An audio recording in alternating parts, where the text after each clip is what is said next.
আসসালামু আলাইকুম ভিউয়ার্স, আশা করি সবাই ভালো আছেন। বর্ষাকালে একটা কমন প্রবলেম হচ্ছে টবের মাটি ধুয়ে নেমে যাচ্ছে, যার কারণে মাটির সাথে যে পুষ্টি উপাদানগুলো থাকে সেগুলোও কিন্তু বের হয়ে যাচ্ছে। অনেক সময় এজন্য গাছ দুর্বল হয়ে যায়। আরেকটা প্রবলেম হচ্ছে বর্ষার পানি সরাসরি টবে পড়লে সেই মাটিটা চারদিকে ছিটে কেমন একদম ময়লা ময়লা কাদা কাদা হয়ে থাকে। আর আমি এটা থেকে বাঁচার জন্য যেটা করি, বেবি টিয়ার্স যে লতা জাতীয় ছোট গাছ আছে সেটাকে আমি আমার বড় গাছ যে গাছগুলো আছে ওইটা টবে বসিয়ে দিই।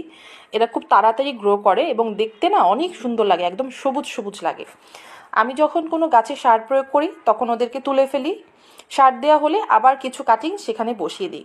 আর এই গাছের একটা ভালো দিক হচ্ছে এদের শিকড়টা না অনেক ডিপে যায় না, খুব সহজেই তুলে ফেলা যায়।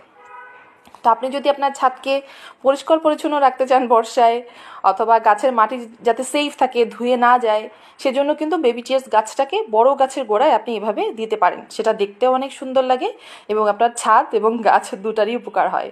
Thanks for watching me.